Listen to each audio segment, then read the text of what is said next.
es streaming, así que suelen haber algunas fallitas que tienen que ver con internet. Queridos, en San Juan Claro, pasa esto sí, seguido, por supuesto, muy tenemos seguido. una conectividad bastante débil. La verdad que sí. Sí. Bueno, me estaba contando que Cacho Martín se fue a España, volvió y... Parece bueno, casi como si el martinismo sarmientino hubiese querido cortar la transmisión, porque justo estábamos hablando mal de él.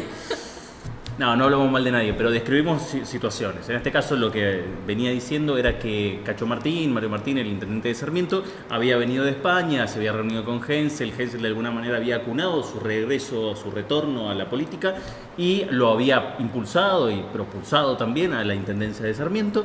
Gana la intendencia de Sarmiento, ya 2 veces intendente, por eso no puede repetir.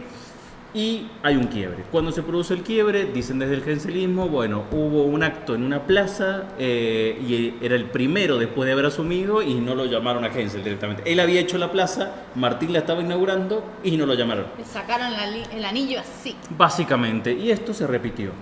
Su sobrino, diputado departamental, hace críticas a viva voz, es decir, no guarda las formas y dice que la gestión es desastrosa, simplemente. No se anda con chiquitas. Y es parte de cierta oposición interna, más allá de que garantizan la gobernabilidad, más allá de que no hay un quiebre institucional en cuanto a división, consejo, diputación, intendencia. Sí hay diferencias muy marcadas, sí no van a apoyar a quien sea el candidato de Martín y la posibilidad más fuerte, por no decir que casi un hecho, de que sea Alberto Hensel el candidato a intendente. ¿Qué pasa? Hay otros candidatos que ya venían adelantándolo. Uno de ellos es el sobrino de Hensel, que todo el mundo sabe o todo el mundo cree que ahora se va a cuadrar nuevamente detrás de su tío y sería el menor de los problemas. Pero también estaba otro íntimo de Hensel, que es David Mortensen, presidente del Consejo Deliberante, que también se había lanzado. Son personas que ya de alguna manera lo anunciaron mediáticamente, dijeron sí, tengo ganas, estoy trabajando. Después la sucesora de Martín, que posiblemente está entre dos personas, 2 mujeres, o su hija, o la directora de Cultura de Sarmiento, la actual directora de Cultura. Está en ese balanceo. Después tenemos a Alberto. Entonces, bueno, ellos serían los 4, en este caso, los 4 del Uñaquí. Del lado de Gioja, del lado de Lealtad Justicialista, bien no se sabe. Del bloquismo va a ser Silvia Cabrera, que es concejal, que hace tiempo que viene militando en ese departamento, y ya como se estila en el bloquismo, se hacen los anuncios, los actos, todo eso, ya está todo encaminado para que eso se haga efectivo. Y después pasamos al terreno de la oposición, que es una oposición que ya no es tan opositora. ¿Y por qué decimos esto?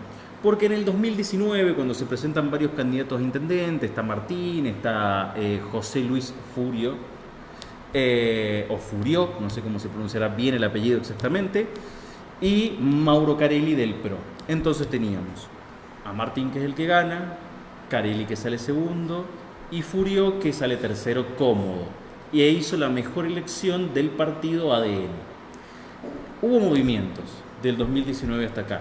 Brillante la volanta, le voy a decir, de su nota. Es mercado de pases. Exactamente, esto es un mercado de pases constante.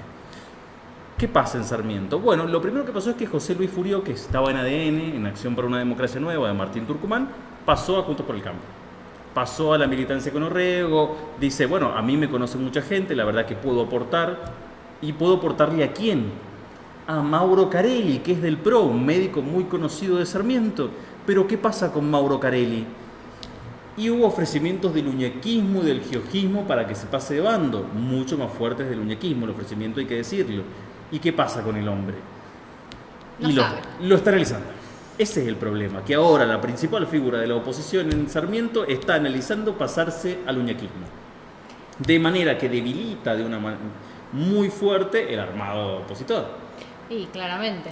Porque la principal figura puede no estar, e incluso si lo duda tanto, no atiende el teléfono, por ejemplo, en los medios de comunicación, e incluso desde el mismo PRO dicen, mirá, la verdad es que nosotros no sabemos qué hacer, es una decisión de él, ya nos hemos reunido. ¿Y a los del PRO lo atienden? Sí, a los del PRO lo atienden, se han reunido, se reunió con el presidente del partido, Enzo Cornejo, han hablado y todo, y en definitiva dicen, no lo podemos tentar para que se quede, es una decisión completamente de él.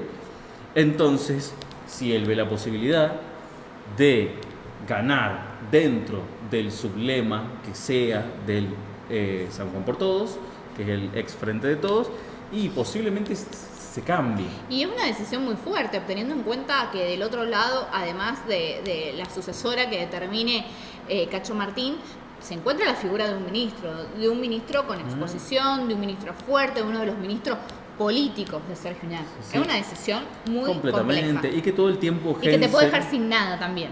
Y porque tus votantes en definitiva eran votantes opositores. Si vos te pasas al bando oficialista, y bueno, y una merma de votos tiene que haber. Lo que hacen en el muñequismo, básicamente la estrategia es: vamos a tentarlo a Carelli, que Carelli venga con nosotros, seguramente después le damos un muy buen puesto dentro de la intendencia o donde sea que nos lo pida, pero le sacamos un montón de votos a la oposición. ¿Qué montón? Y bueno, ya con sacarle 5 puntos es un montonazo. Un montón. Entonces, bueno, ellos apuestan a eso. Y es por eso es que esta, digo, es la figura pendulante que hay. Carelli, que no se sabe bien dónde está y que tampoco podemos hablar con él. Quiero decir, no solo nosotros en Tiempo de San Juan, hay otros medios, Radio Sarmiento, otros portales de noticias, que también han tratado de contactarse con él y a los que tampoco les ha atendido. Entonces, bueno, tenemos las palabras de las cúpulas. Hensel dijo: me gustaría que Carelli esté dentro del uñaquismo. Y por supuesto, porque le suma votos a él de alguna manera. Nadie duda que el caudal más grande de votos lo va a tener Hensel. Y después van a ver los otros candidatos que le aporten a él. Y es una manera como de asegurar, de ponerle el candado a la victoria. Estaba pensando, vamos a traerles un análisis seguramente en el próximo programa sobre la importancia en términos de candidaturas de los médicos en los departamentos. Es un fenómeno. Es muy bueno, sí. Generalmente los médicos, bueno, por su cercanía al vecino, por su necesidad de atención con los vecinos y todo el tiempo, siempre son figuras que pueden pegar un salto a la política y son reconocidos, votados. Acá, en esta elección va a haber muchos médicos con mucho protagonismo porque son candidatos y van de primero, o sea, van de intendente, van ahí a pelear cuerpo a cuerpo. Y médicos que saltan de la no actividad política, de la actividad política cero, al terreno de la política. Sobre todo, se me ocurre ahora Gonzalo Medina de los Libertarios, sí, del Partido Demócrata, que es un ginecólogo que, bueno, no se conocía militancia alguna en el pasado, y de repente es un candidato a gobernador. Entonces, bueno, hay ese tipo de traspasos, van a seguir existiendo. Así que bueno, ese informe está prometido. Está bueno, sí. Tarea para la casa. Y vamos a pasar a otro departamento. ¿Qué departamento? Terminamos con Sarmiento acá, ya terminamos con un Hensel fuerte, con un Mauro Carelli del PRO que no sabemos qué va a hacer, con un Cacho Martín que tiene que elegir sucesora, pero que desde ya no va a tener, si bien tiene el aparato municipal, no va a tener todo el aparato provincial, ni tampoco quizá la aclamación vecinal, como sí la tiene Hensel a donde va, que es una realidad, por sus 4 periodos anteriores. Y vamos a pasar a Santa Lucía, un departamento del que se habla bastante poco porque también hay que ser muy sincero, es un departamento que está muy estático. Lo último que se supo interesante, o quizá más o menos interesante, es que al intendente Juan José Orrego, hermano de Marcelo Orrego, le van a hacer una especie de interna, es decir, va a haber un sublema más dentro del departamento que va a ser el del radicalismo. José María Ginestar, Jochi Ginestar, va a ser el candidato, un pibe joven, de mucha militancia, de ex militancia universitaria, va a ir por la intendencia. Más allá de la intención del radicalismo, más allá de que es un partido centenario, con mucha presencia en la provincia, con sus comités, los mismos operadores de Juntos por el Cambio, ahora Unidos por San Juan, no confían en que saque un enorme caudal de votos, sino que simplemente va a aportar un par de puntos. Sí, porque también está bueno de alguna manera apostar a esto, a jugar con el sistema, las oportunidades que te da el sistema. ¿Por qué vas a llevar uno solo si, bueno, sí puedes llevar más? Sí puedes llevar más y puedes agarrar algunos votos extra, que en este caso son muy importantes. En Santa Lucía también es estático porque hace mucho tiempo para la gente, para la población, de una gestión bien orreguista. Exactamente, y que parece que va a tener un acompañamiento, o por lo menos cuando uno habla con vecinos, en nuestra tarea de periodistas de política, no solamente hablamos con los dirigentes, sino también con los vecinos, y cada tanto cuando se pregunta en un colectivo, en un taxi, en alguna otra parte, hay ese apoyo, ese del bueno, Santa Lucía está más lindo, bueno, Santa Lucía tiene más nuevas cosas, mira cómo tiene las plazas, todo ese tema. Entonces, hay esa pequeña interna dentro de lo que sería el oficialismo, Y después tenés una gran cantidad, o no sé si gran cantidad, pero varios aspirantes desde el uñequismo, del jiujismo y del bloquismo, por supuesto, para intentar hacerle frente a Orrego. ¿A quiénes tenemos y por qué salen cada día más nombres? Bueno, el primero que tenemos y que hizo ya prácticamente un virtual lanzamiento de campaña es Lucio González. Viceministro, podría decirse, de Desarrollo Humano. Tiene otro cargo. Es subsecretario de Promoción Social. Secretario de Promoción Social, para ser exactos. Lucio González, que desde su puesto siempre ha, de alguna manera, anclado su militancia a Santa Lucía, ha llevado operativos, ha hecho su tarea entre funcionarial y militante. El miércoles pasado, en una de las reuniones de junta departamental, ya hizo una publicación, lo anunció ahí, ya hizo una publicación en las redes sociales donde decía, bueno, con la fuerza de las mujeres, de los jóvenes, he sentido el acompañamiento, el calor de la militancia peronista. Le tocaba una difícil, esa es verdad también. Y vamos a ir no dice vamos a ir por la intendencia, pero dice, bueno, estamos para más. Que para quien sabe leer es que prácticamente está lanzado a candidato. Sí, sobre todo también teniendo en cuenta la publicación del día de hoy, esta guerra de redes que se da ahora, que fue el elegido, Lucio González, para responderle a Marcelo Orrego una publicación relacionada con el Día de la Mujer. Exactamente, porque recordemos, ha sido todo hoy en el transcurso, en horas. Un rato. Pero bueno, Marcelo Orrego lo que dijo fue más o menos que había más empleo masculino que femenino, que las mujeres estaban relegadas en San Juan, y lo que hizo Lucio González es contestarle directamente desde su Facebook con una publicación diciéndole que saben muy bien cómo están las mujeres de San Juan y que bueno, prácticamente que hable de lo que conoce y que no se meta en lo que no conoce. Muy fuerte el mensaje. Y que sí supiese tanto, ¿por qué no? Y en este caso da el viraje hacia la territorialidad, hacia el municipio, ¿por qué no ha ayudado a su hermano Juan José en su gestión? Adjunta recibos de sueldo y cuestiones por el estilo respecto a las maestras jardineras, maestras de nivel inicial, a empleadas públicas que cobran, según los documentos que Lucio González muestra, por debajo de los 30.000 pesos, por ejemplo. Entonces, una forma de precarización laboral en un municipio muy fuerte. Si es así, si no es así, bueno, son los números que expone Lucio González en este caso. Debo decir que es la embestida más fuerte hasta ahora de algún miembro del Ejecutivo Provincial, contra Marcelo Orrego. Exactamente, sí, se metió de lleno. Vaya a saber si con autorización, si se mandó solo, no lo sabemos, pero bueno, ha sido justamente el dardo que le ha apuntado de manera directa al no te metas en lo que no te corresponde, básicamente. Es lo que ha tratado de decirle, porque justamente encima la situación del empleo femenino es más o menos, le corresponde, le atañe un poco a desarrollo humano. Exacto. Justamente, en su nombre lo dice. Pero bueno, Lucio González, que ya ha sido candidato a intendente, que ya ha salido segundo cuando pierde con Juan José, va a tener más ayudantes o anclas, no sabemos. Con la ley de lema se tiende a que sean ayudantes. Sí, generalmente porque te empujan. Aunque sea un 0,5%. Cero voto nadie tiene. Claro, un 0,5% te va a dar. Bueno, ¿quiénes están? Y está, por ejemplo, Marcelo Cerdeira, actual concejal. Él ya ha manifestado en muchas ocasiones que quiere ser candidato a intendente. Ha sido muy crítico de la gestión de Lucio González dentro de la Junta Departamental. Él es el presidente de la Junta Departamental Peronista. Como que era muy sectario, muy cerrado, que solo permitía que solo fortalecía su propia candidatura. Esto lo ha dicho un montón de veces, le ha valido que haya sido alejado muchas veces de la Junta también, marginado. Y también está, que es uno de los nombres que aparecieron de último minuto, Nerina Usevi, que es una funcionaria del Ministerio de Gobierno, que es uno de los nombres que sonaron. También está Eduardo Dana, que es el director de la Agencia de Calidad San Juan. Un hombre ligado a la producción, al industrialismo, a ese sector empresarial. Un hombre que últimamente también quedó pegado a un problema no con la Federación Económica, sino con el Centro Comercial de San Juan, de Laura Cini, que habían prometido un premio, que después ese premio no se pagó, un concurso de fotografía, que al final había sido facturado por tal dinero, pero en realidad se iba a pagar otro monto. Algo que nunca se supo, no hubo respuesta, mucho menos oficial.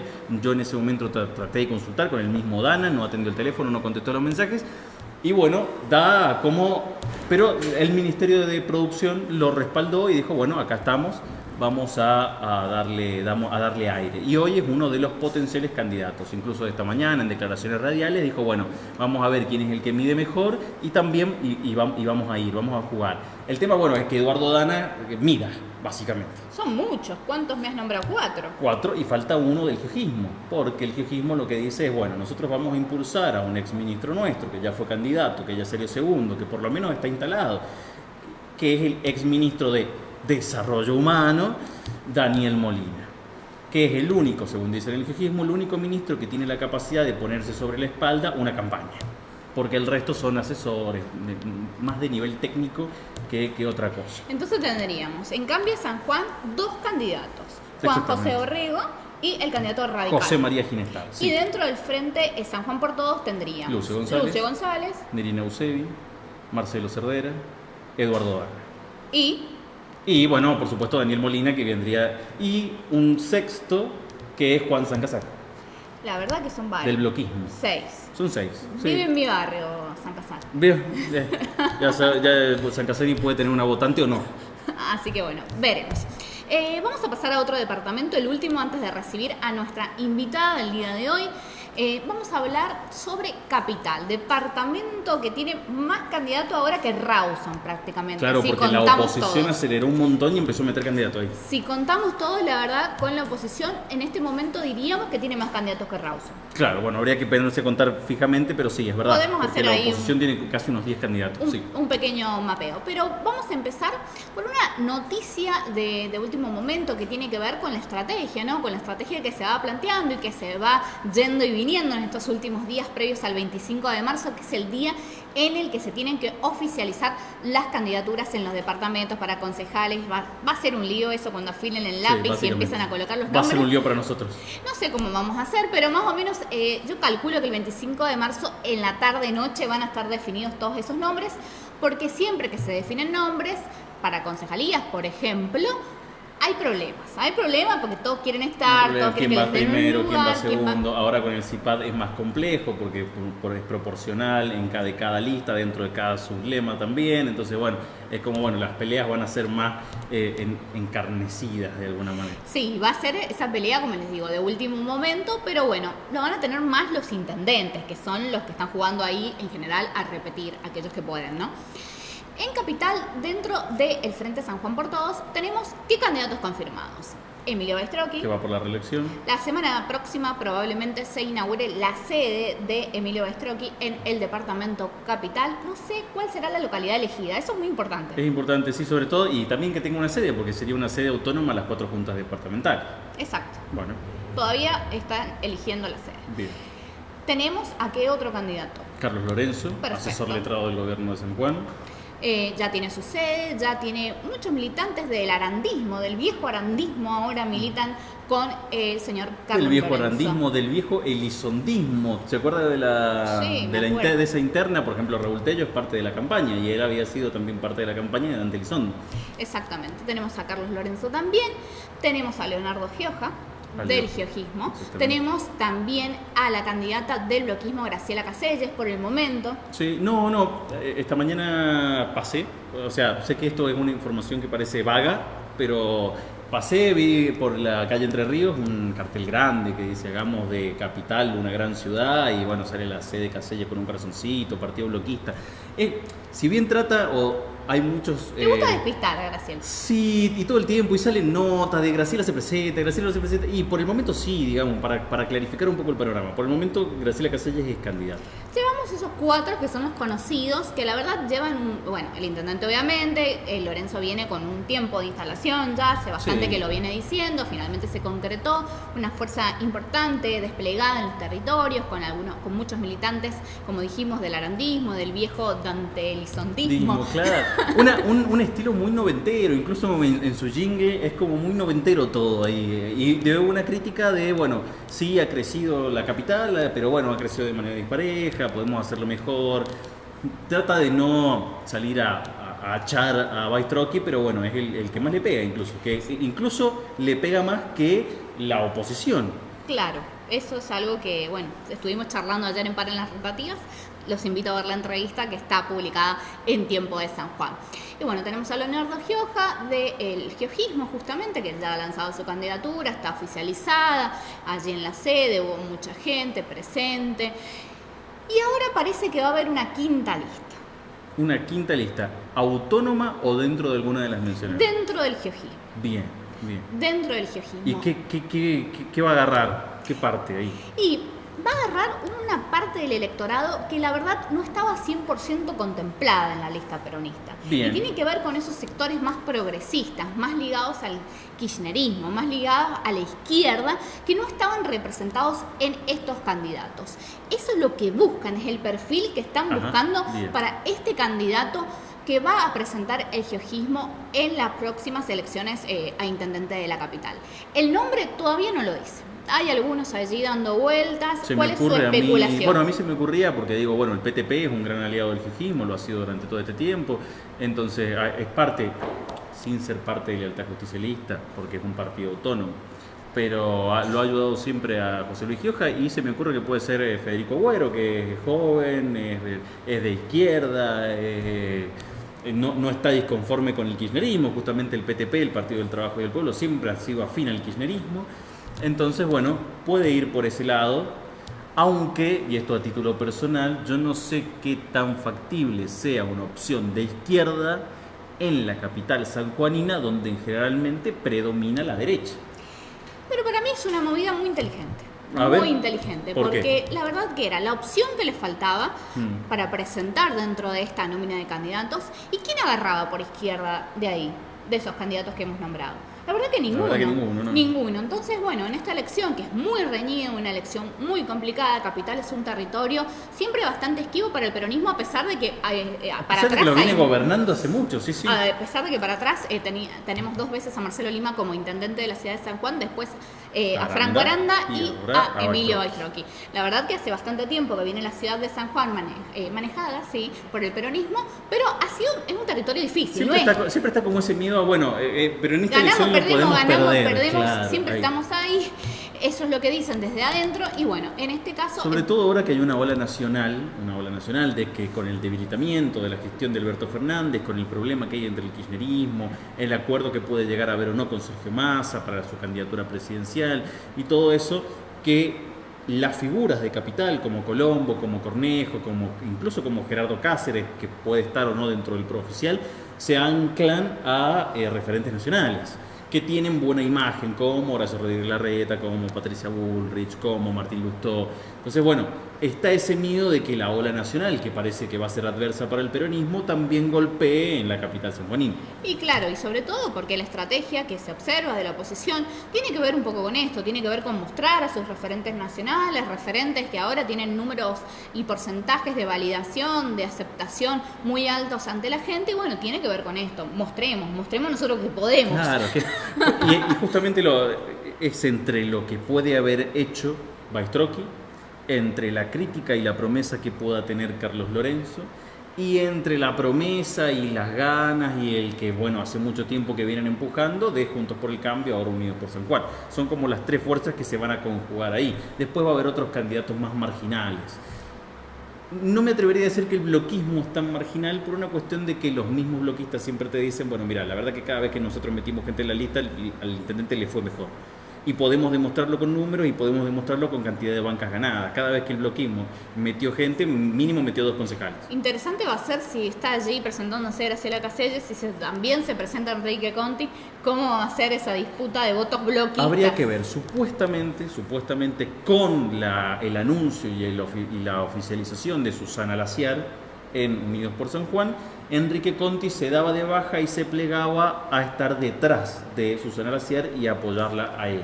La elección de los diputados departamentales va a ser todo un tema, sobre todo cuando hay muchos candidatos, pero es una definición que depende específicamente de la conducción provincial. Exactamente, del candidato a gobernador. Exactamente. Bueno, hemos terminado con la fase de análisis. Ahora vamos a recibir a nuestra invitada del día de hoy. Vamos a recibir a la secretaria de Ciencia y Tecnología de la provincia de San Juan, a la señora Marita Benavente.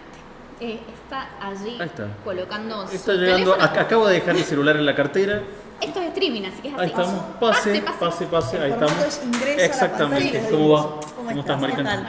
Natalia, ¿cómo andás? Bien, todo bien, Bueno, todo bueno. tranquilo. Ahí estamos. Esto es un método nuevo. Estamos Muy bien, más descontracturado. incursionando y la verdad que nos viene trayendo muchas satisfacciones. Hay mucha gente conectada del otro lado que siempre Bueno, interactúa. Así bien que, ahí, muy bueno, excelente. bueno, Marita, arranquemos. Arranquemos. ¿Cómo estás viendo lo que se está armando en términos de campaña? ¿Cómo estás viendo el peronismo en San Juan a solo escasos días del cierre de listas de candidatos? Sí, la verdad que falta muy poco, el 21, ¿no? Sí. Bueno, los estaba escuchando en esta ampliación muy fuerte de capacidad de participación. Entonces yo lo veo muy bien, o sea, lo veo interesante, lo veo con posibilidades, veo que en las fuerzas, en las distintas fuerzas, especialmente la del peronismo, que es la que impulsa la ley, se están dando fenómenos de buscar representaciones diversas dentro de la misma fuerza, lo cual eso me parece a mí que fortalece la democracia, que nos hace también crecer como fuerzas políticas, en el sentido de que son muchos los candidatos que salen a la cancha, que buscan conquistar el voto de la ciudadanía, buscan generar representación. Entonces, a mí me parece que es muy interesante, que amplía la democracia, que la fortalece y que genera escenarios que para los analistas de la política son también muy interesantes, porque te da multiplicidad de posibilidades, ¿no? ¿Faltan candidatas mujeres, teniendo en cuenta de que justo hoy es el Día Internacional de la Mujer, de que se da todo un marco y bueno, de tu lugar dentro del gabinete del gobernador? ¿Sabes qué? No conozco la totalidad de las listas, pero veo que hay mujeres que ya se están posicionando, que salen a la cancha, que salen al ruedo. Bueno, sin ir más lejos, Alejandra Venerando en Rivadavia, que está haciendo un juego ahí de posicionarse dentro del espacio. Hay otras mujeres que están transitando el camino de las candidaturas. Y bueno, yo lo veo muy bien. Nosotras, las mujeres, apoyamos todo lo que pueda hacer la participación femenina dentro de las listas y dentro de la incursión política, porque eso genera un plano de igualdad y de equidad dentro del espacio. Y yo creo que vamos a tener buenas sorpresas de mujeres participando dentro de las listas. El puesto de vicegobernador, teniendo en cuenta que ya está elegido su candidato, que es Sergio Uñac, ¿debería ser para una mujer? No, la política no resuelve en términos de lo que debería ser, digamos, ¿no? Resuelve a último momento, es un puesto que necesita fortaleza política, que necesita una solvencia política y un volumen político, porque es una posición estratégica de coordinación de las actividades del Poder Legislativo. No es menor, siendo que justamente por el proceso político se va a poblar de diversidad, va a ser una Cámara muy diversa, porque las minorías, al tener justamente el techo muy abajo para la incorporación del sistema por sistema DON de concejales y de diputados proporcionales del 10%, va a permitir que haya diversidad y buena expresión de las minorías. Con lo cual, digo, esta Cámara va a ser una Cámara muy, muy compleja y va a requerir de fuste político para el manejo de la Cámara. Justamente hablando de fuste político, y para seguir en el tema de la vicegobernación y cortamos, el vicegobernador debería ser, lo vuelvo a poner en potencial, alguien que aporte votos o alguien que tenga la muñeca política y sea un cuadro técnico. Yo creo personalmente que eso es algo que tiene mucho que ver con el esquema del poder, ¿no? Es decir, cómo se va a configurar ese esquema de poder. La conducción del espacio político es la que finalmente termina definiendo ese esquema de poder, es el DT, ¿no? El director técnico de este espacio político, y es como el final, es el que se define a último minuto. No sé si se recuerdan, en algunas ocasiones los vicepresidentes, ¿no? Son la elección de último minuto, en donde se configura toda la jugada y se apuesta a una figura que pueda de alguna manera amalgamar intereses y poder conducir lo que se configuró, ¿no? Porque todo es negociación de último minuto en la política, y yo creo que, bueno, esperemos al 21 a ver cómo Sergio Uñac, con toda su capacidad estratégica, va a poder definir esa partida en el ámbito de nuestro frente, digamos, junto con las otras expresiones, ¿no? La justicialista en el campo de San Juan por Todos, y bueno, vamos a ver cómo se define esa candidatura. Fernando te preguntó sobre las candidaturas de mujeres. Vos hablaste de Alejandra Venerando. ¿Vos vas a ser candidata? Yo no lo sé. Sí sé que eso es una en mi caso particular es una decisión personal, la decisión la toma el conductor. El conductor político es el que mira cuáles son tus capacidades, cuáles son tus habilidades, cuáles son tu manera, digamos, te va midiendo, ¿no? De toda la dirigencia, cómo son tus habilidades justamente para tus destrezas políticas para conducirte en un campo, en otro, en un lugar o en otro. Entonces yo tengo plena confianza que en el caso de Sergio Uñac va a poder distribuir las jugadas, distribuir los jugadores como para que el partido esté equilibrado y cada uno tenga el lugar que tiene que tener en esta elección. ¿Es la elección más difícil para el peronismo en los últimos 20 años? Es una elección difícil.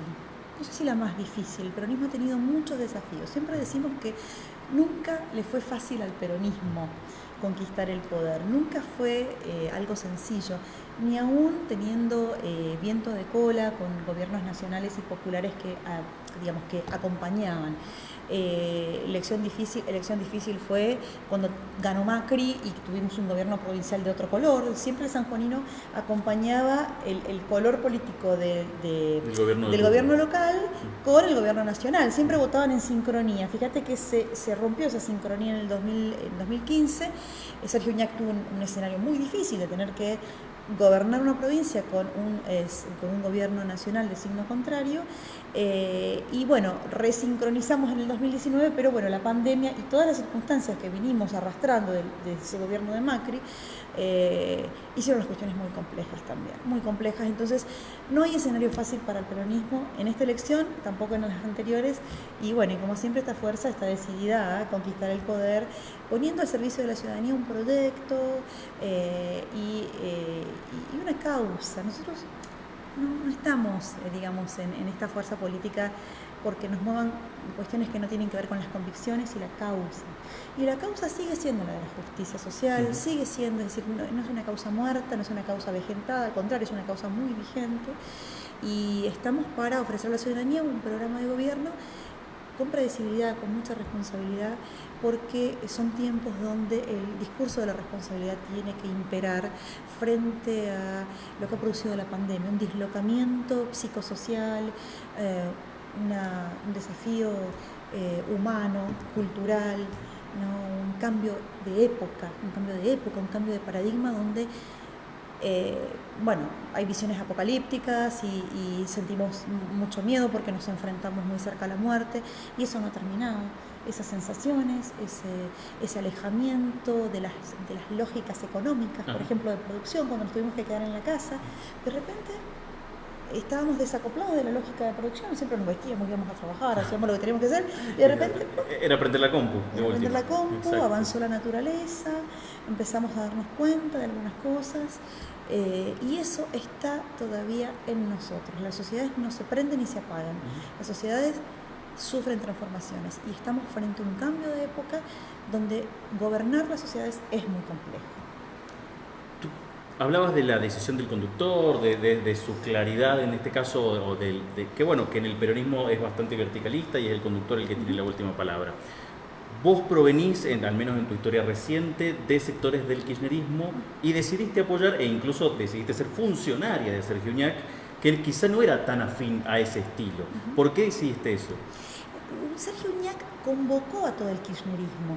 Yo no soy la única persona que reivindica la política de Néstor y Cristina en el periodo del 2003 al 2015, sino que hay muchísimas personas, muchísimos peronistas que reivindican esas políticas, y yo decidí ser parte porque pude conocer fuera del espacio del funcionariado del 2015 al 2019 la praxis política de Sergio Uñac, y me parecía que estaba muy en sintonía con la praxis del modelo nacional y popular. Yo no encuentro conflicto ideológico, no encuentro una sola política pública de Sergio Uñac que sea antipopular, y siento que pertenezco a un espacio político amalgamado, inclusivo, que contiene con total libertad las posiciones que dirían extreman la ampliación de derechos y tenemos una mirada que puede acompañar las miradas del gobierno de Sergio Uñac, que es un hombre yo digo que es un gran ecualizador, ¿no? Es un ecualizador de las tensiones del movimiento que siempre existen, y que él, en vez de decidir anularlas, decide que acompañan. Es por la invitación de Sergio Uñac que yo estoy en este gobierno, no por decisión personal. Después decido, digo, Claro, bueno, por sí, eso. te acompaño porque veo tu coherencia y estoy acá adentro y me siento muy libre a la hora de diseñar políticas públicas de ciencia y tecnología. ¿Tuviste alguna duda que el geojismo iba a cerrar dentro del Frente San Juan por Todos? Mira, yo siempre recuerdo, digamos, la voluntad de no perder el poder, ¿no? El peronismo no solamente es un partido con una causa, sino que también es una fuerza que sabe que para conquistar y para transformar necesita conquistar el poder. Y la verdad es que al peronismo nunca le fue bien cuando fue separado. Y yo siempre internamente sabía que íbamos a lograr estar juntos. Bueno, a veces con diferencias, con mucha intensidad en la disputa, porque hay mucha intensidad en la disputa con José Luis y con su fuerza, pero sabiendo que hay una conciencia plena y eso nos une, y yo estoy muy tranquila porque podemos hablar en el frente tranquilamente y sin sentirnos amenazados de un lado o del otro, de la necesidad de la unidad para la conquista del poder. Pensabas directa, bueno, porque viste que hubo como de alguna manera esta interna que permitió definir con mayor claridad quién era el conductor, si bien estaba definido, porque claramente era el gobernador, salió el 70-30 que terminó de definir todo. Pero hubo muchas dudas, como lo que estábamos comentando, como lo que vos estabas comentando, y de repente incluso ciertas amenazas, ¿eso se puede limar rápido? Ciertas amenazas, digo, de no ir juntos. Y fuertes, muy fuertes críticas, como decir que la salud pública no está garantizada, que la educación pública no está garantizada, como que él viene a restituir lo que fue su gobierno y su de alguna manera su enhorabuena.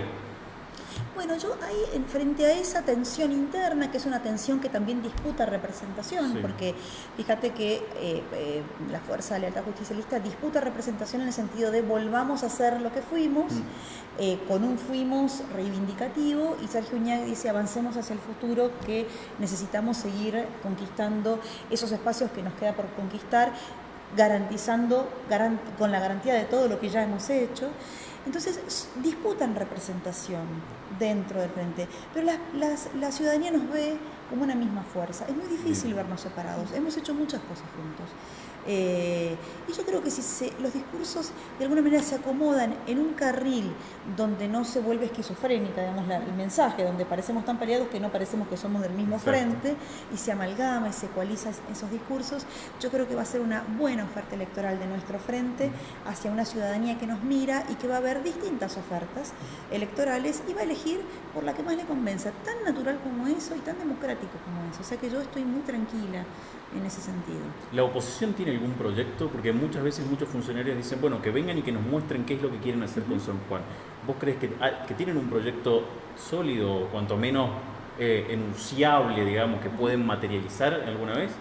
Yo creo que tienen un proyecto, que es un proyecto que quieren copiar de la Cava, de la capital federal, que no lo expresan, porque expresarlo sería perder posibilidades electorales. Creo que son silentes, eligen el silencio, que el silencio expresa la impotencia de decir lo que se quiere porque se perderían los votos que se necesitan para ganar. Y yo creo que la política es potencia. La potencia de una palabra instituyente que le dice honesta y transparente a las personas que van a estar frente a las urnas dentro de unas pocas semanas, lo que quieren hacer con la ciudadanía, con el pueblo, con las cuestiones, con las garantías. Y frente a la palabra instituyente y potente de un proyecto que dice lo que quiere hacer de cara a la sociedad, con distintas maneras, con distintas formas, con distintos matices, otro proyecto prefiere guardarse especulando que quien hace se equivoca, y quien hace puede salir lastimado por los errores que comete, porque somos seres humanos, porque las conducciones son humanas y porque podemos cometer errores, y en ese sentido están especulando que trastabillemos y operan en ese sentido también. Entonces, este es el campo de disputa de la política. Nosotros sabemos que es así, jugamos ese juego, pero al mismo tiempo nuestro discurso es el de la responsabilidad porque estamos en función de gobierno. Entonces es un juego que tiene sus restricciones porque estando en función de gobierno vos tenés el mandato, que lo tiene Sergio Uñac por los votos y deposita en sus ministros, ¿no?, la responsabilidad de conducir espacios, que bueno, que es importante y que tenemos que ir con mucho cuidado, ¿no? Te voy a remitir al pasado y preguntarte cuál fue la experiencia que te quedó como candidata a vicegobernadora. Mira, la primera cuestión es lo que pudimos hacer. Fue una epopeya, porque... Iban contra una lista, contra la lista, digamos. La lista, que era Sergio Uñaz, candidato a gobernador, que era un intendente que ganaba, pero por aclamación en Posito, tenía mucha potencia electoral, la acompañaba José Luis Gioja iba de candidato a diputado, y nosotros no teníamos fondos, teníamos todas las de perder, los votos eran estrictamente los que te daba la justicia electoral, no había más, entonces sí se desaparecían los votos, la gente no encontraba tu voto en la mesa, pero a mí lo que me quedó de esa campaña fue el arraigo y la emoción y la responsabilidad de recorrer muchas veces, casi 5 veces cada departamento. Ajá. Pude recorrer junto a la impresionante lista que formamos. Nosotros, sin estar en el poder, armamos en los 19 departamentos, y en Rawson armamos 2 listas, ¿no? Se dieron el lujo de 2 listas. Y eso es una cantidad casi de, 300 personas más o menos. Más de 350. Más de 350 personas que decidieron expresar lo que querían hacer con la política y decir, quiero tener un espacio en la política para opinar. En ese momento José Luis Gioja hizo un techo de 20%, llegamos al 19,23%, no metimos ni un concejal, excepto un intendente, el de Calingasta, que fue hoy Jorge Castañeda, que fue la lista que ingresó porque era muy buen candidato, ganó muy cómodo en Calingasta. ¿Qué me quedó? Me quedó una gran experiencia, un gran amor por San Juan, por cada lugar, por cada departamento, por la vida, un fuerte conocimiento de las culturas diferentes que nos atraviesan, que nos forman. Somos una provincia multicultural, es muy impresionante, nada que ver Sarmiento con Calingasta y tampoco nada que ver la cultura política de cada departamento, y la hermandad de quienes hicimos esa corrida, que seguimos hablando y nos seguimos comunicando. Claro, la épica los unió. Y sí, la épica te une y te arma comunidad, y no estás tan solo. O sea, el peronismo, el justicialismo, el espacio del Movimiento Nacional y Popular construye comunidad, construye una comunidad política que se tensiona, que se enoja, pero en algún momento hay una reunión que vos te hace sentir parte de una comunidad política que va hacia un mismo lugar. Había un director de cine, no me sale el nombre. La frase de Leonardo Fabio. Leonardo Fabio dijo, ¿por qué te hiciste peronista? Para no sentirme tan solo. Porque no se puede ser feliz en soledad. No se puede ser feliz en soledad. Yo siempre me siento en esa frase. Claro. No se puede ser feliz en soledad, y desarrapados, enojados, tensos, mirándonos de reojo, aún así prefiero estar en este espacio donde a la hora de congregarse para conquistar el poder, para realizar y para llegar a cumplir los objetivos de la causa que tenemos, de la justicia social, estamos juntos. Lo prefiero porque no hay comunidad perfecta, pero lo que no podemos permitir es que se rompa la comunidad de los que pensamos parecidos. Te voy a hacer la última pregunta antes de que pasemos a la parte más descontracturada del programa. Dale. Y tiene que ver con tu profesión. Sos ingeniera, otro título más tenés. Sí, tengo maestrías, pero bueno. Podría estar un rato largo. Maestría en administración, en la UBA. Pero gracias a esos títulos también has podido ser docente. Sí, exactamente. Has podido ser docente, y te quería preguntar, porque es un momento delicado. Sí. Un momento delicado con la docencia en San Juan. ¿Cómo lo ves? ¿Cómo lo analizas? Bueno, yo cuando pienso en esto, pienso que todos los reclamos son reivindicativos, porque soy docente, tengo pertenencia al espacio de la docencia, y además tengo una enorme valoración por la tarea docente, porque sabemos lo que es, ¿no? Preparar una clase, ponerse delante de un aula, darlo todo, terminar extenuados, de ahí salir y a corregir, y de ahí, pertenencia y valoración. Partiendo de esa base, también el reconocimiento de que todos los reclamos son reivindicativos. Y yo en eso soy absolutamente franca y transparente.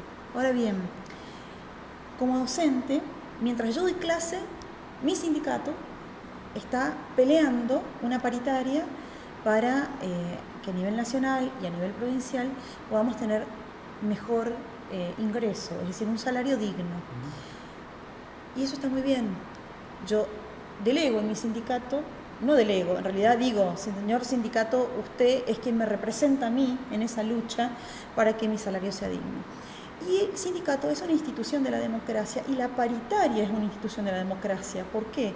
Porque es el encuentro entre la patronal y el sindicato y en ese encuentro se realiza esa negociación que alcanza los consensos y los equilibrios para después volver a las bases con una propuesta. Si las bases rechazan la propuesta, el sindicato vuelve a la paritaria y sigue negociando. Pero tenés un marco, una regla democrática de ordenamiento de la discusión. Lo que está pasando hoy es que no está establecida esa regla democrática, está rota la discusión con una enorme cantidad de personas que están en la calle y no hay una representación clara, ni una consigna clara, ni siquiera un petitorio claro de lo que se quiere y por lo tanto no se puede establecer de un modo asambleario la garantía del reconocimiento de esa reivindicación que se está pidiendo. De esa manera, valoro y reivindico yo también el discurso de la responsabilidad de un gobernador que pudiendo ser demagogo, pudiendo ser usar el recurso de la demagogia, que es un recurso bastante usado por algunas fuerzas políticas en momentos electorales, él prefiere decir, llegamos hasta acá, esta es la mejor oferta que tenemos y no podemos avanzar porque si avanzáramos, no podríamos nosotros como fuerza, en caso de ganar la elección, pagarlo. Y si avanzamos, si dijera, bueno, me pedís 1, te doy 4, no podríamos nosotros, en caso de no ser la fuerza que sigue, garantizar ese pago. Entonces, esto es todo lo que pienso sobre el tema, pero es lo más honesto que les puedo decir, porque de verdad que yo me siento parte de un colectivo docente, pero también reivindico el discurso de la responsabilidad de quien gobierna, que tiene que velar por los intereses de los 800.000 sanjuaninos y las pujas sectoriales, claro, en un momento muy difícil. Porque no habría ciencia y técnica, no habría minería, no habría otras áreas que podrían nutrirse, el deporte, el turismo. El Estado es garante de derechos. Nosotros, en nuestra fuerza política, para nosotros, el Estado no es cualquier cosa, el Estado es garante de derechos, no es una góndola donde yo quiero algo y voy y retiro lo que yo quiero. El Estado tiene que garantizar el derecho al trabajo, el derecho al acceso al conocimiento, que es lo que nosotros velamos en ciencia y tecnología, el garante del desarrollo, pero con equidad, con inclusión, con sustentabilidad, el garante de muchos derechos que tiene que velar, por los que tiene que velar. Entonces, yo en este caso, bueno, les digo que es eso lo que pienso. Perfecto. No vamos a hacer cambio de escena, de escenografía, porque estamos a 56 minutos, o sea, hemos usado... Hemos hablado todo, claro. ¿En serio? Sí, todo el tiempo ni para descontracturar. No, sí, pero dos minutos vamos a hacer ahí. algunas preguntas que hemos seleccionado. ¿De dónde? Del cuestionario Cruz. ¿Qué es eso? Un cuestionario que se elaboró para conocer a las personas desde otro lugar en nombre de este escritor francés, Marcel Proust. Ah, mirá, muy bien, no sabía. Bueno, dale, sí, avancen. Como 30 preguntas. Vas a tener que buscarlas vos porque a mí me sacaron el teléfono celular. Ah, es verdad. Sí, hubo un tema técnico que no entiendo por qué en un momento agarran y le sacan el teléfono. Le sacan el celular, digo yo, bueno, le sacaron la vida, para desorientar. Sí, ¿usas mucho el teléfono? Sí, soy muchísimo. 24, 24. Sí, estoy ahí estamos. Bueno, pero las tengo, son un montón, vamos a... Elegí. Voy eligiendo. Vamos con la primera. Principal rasgo de tu carácter. Pasión. Soy pasional, soy una mujer apasionada por lo que le gusta y me arrojo a las causas y creo que ese es mi rasgo más fuerte. ¿Cuál es tu ideal de felicidad? Me gusta porque este es muy abarcativo. Ahí me puedes contestar los 2 minutos de ideal de felicidad. Hermoso. Mi ideal de felicidad es desplazar este sentido de la responsabilidad que todo el tiempo tengo encima, de mis hombros, claro. Y poder sentir que no hay más nada que un libro, una Coca Cero con hielo. Qué bueno, en este momento vendría Hall. Y el cordón de Ancilta enfrente en Calingasta para sentarme y leer. Esa es mi estado de felicidad máximo. Tenemos ideales de felicidad muy similares. Muy parecido. ¿En serio? Sí. ¿En serio? Muy tu bueno. héroe de la vida real. Mi héroe de la vida real. Va a sonar romántico en un día. Mi compañero, Esteban Bergalito, es una persona a la que yo admiro profundamente por su compromiso, por su Justo secretario general del sindicato de docentes universitarios. Sí, tal cual. Por el compromiso, por su vocación, por su transparencia y por su forma de ser papá. Mira qué buena respuesta. Elegí vos la última. Son Es una pregunta difícil. ¿Cómo te gustaría morir? El otro día hablé de eso, Ajá. en el Hospital Rawson. Bueno, justo en ese marco. En el marco del Hospital Estoy Rawson. acá, sí. Estábamos haciendo tiempo porque teníamos que pasar de una cosa a la otra con Alejandra Venerando, el Jorge, ahí se me fue el apellido. El director del Hospital Rawson. Bueno, y decíamos, ¿cuál es la mejor manera de morir? Durmiendo. Sí, bueno, sí. Sí. Durmiendo. Sin dolor. Le escapa el dolor corporal. Sin dolor y durmiendo. Y rodeados de los que amás. Pero todos coincidíamos en que queríamos porque el director del Hospital Rawson es cirujano cardiovascular. Ellos son médicos. Si ellos dicen Ellos que es la mejor manera, es así. Entonces decía así, que sea durmiendo, que sea un infarto y que sea durmiendo y que sea rápido, que nos vayamos de este mundo de esa manera. Perfecto. muchísimas gracias, Marina. Bueno. Nos encontramos el próximo miércoles, como siempre, en Off the Record, este espacio que tenemos construido con Tiempo de San Juan, porque somos Tiempo de San Juan y Tiempo de San Juan llega a tu casa vía streaming. Chau, chau.